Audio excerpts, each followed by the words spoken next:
ৰেষ্টুৰেণ্টৰ নামটো হ'ল AS12 তাৰপিছত তাতে ডিউটি কৰে তাৰপিছত ল'ৰাজন মানে চবেই যোৱাৰ পিছত তেতিয়া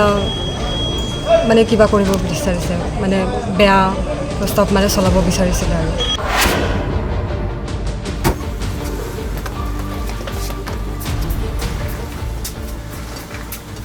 কি হৈছিলে ঘটনাটো তোমাৰ ভণ্টিৰ সৈতে ভণ্টিৰ লগত মানে এনেকুৱা ৰেষ্টুৰেণ্টৰ নামটো হ'ল AS12 তাৰপিছত তাতে ডিউটি কৰে তাৰপিছত ল'ৰাজন মানে চবেই যোৱাৰ পিছত তেতিয়া মানে কিবা কৰিব বিচাৰিছে মানে বেয়া প্ৰস্তাৱ মানে চলাব বিচাৰিছিলে আৰু তাৰপিছত ভণ্টিয়ে কান্দি কান্দি ফোন কৰিছে ঘৰত এনেকুৱা তেনেকুৱা হৈছে বুলি তাৰপিছত সি থ'ব আহিছে আৰু ঘৰত থ'বলৈ আহিছিল হয় তাৰপিছত মোক ফোন কৰি কেনে কৈছে যে এনেকুৱা তেনেকুৱা হ'ল বুলিকে এনেকুৱা তেনেকুৱা তথাপিতো মানে সি তাৰ মাকজনীয়ে মানি নলয় মাকজনীয়ে এনেকুৱা কৈছে যে মই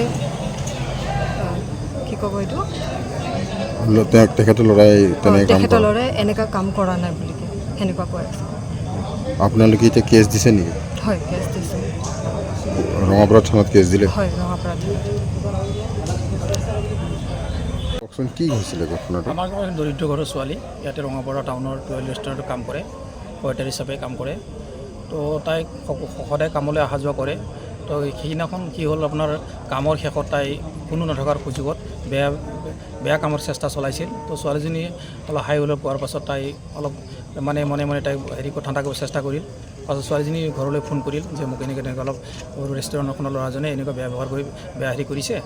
তো ঘৰলৈ ফোন কৰাৰ পাছত ঘৰৰ গৃহস্থ তাই ল'ৰাটো নিজে গৈ পেলাই ঘৰত থৈ আহিল তো কথাখিনি ইমান মাকে আহি তেখেতৰ ল'ৰাটোৰ গাৰ্জেন আহি পেলাই মানে কোনো প্ৰতি ল'ৰাটোৱে স্বীকাৰ কৰিছে ভুল কৰিছোঁ বুলি কিন্তু গাৰ্জেনে স্বীকাৰ নকৰে যে এইটো কথা মই কৰিছোঁ বুলি তো এনেস্থলত আমি তেওঁলোকৰ গৃহস্থ আহি পেলাই থানাত ৰঙাপাৰা থানাত এজাহাৰ এখন দিলে দাখিল কৰিলে দাখিল হোৱাৰ পিছত আইনৰ ওপৰত দিছোঁ আইনে কি ব্যৱস্থা লয় আমি তাৰ ওপৰত অপেক্ষা কৰিছোঁ আৰু আইনে যি কৰে তাক মানি চলিম আৰু ল'ৰাজন নাম কি ল'ৰাজন অবিনাশ বৰা কিবা লগত জড়িত নেকি তেখেত আমি গম পাওঁ মতে অসম ছাত্ৰ সন্থাৰ লগত জড়িত আছে জিলা কমিটিৰ কিবা পদত আছে বোধহয় সেইবুলি আমি গম পাওঁ আৰু এতিয়া আপোনালোকে কি বিচাৰিছে আমি বিচাৰিছোঁ আইনে তেওঁক শাস্তি দিয়ক উপযুক্ত শাস্তি দিয়ক যিহেতু দৰিদ্ৰ ছোৱালী আৰু তেওঁক যদি এইটো শাস্তি নিদিয়ে আজি মোৰ ভতিজাজনী কৰিছে কালি আন ছোৱালী কৰিব সেইটো কাৰণে মই ভাবোঁ আইনে উপযুক্ত শাস্তি দিয়ক আমি এতিয়া সেই কামনা কৰিছোঁ আমি অসম চৰকাৰলৈ আবেদন জনাইছোঁ এনে দোষীক যাতে কঠোৰতম কঠোৰ শাস্তি দিয়ক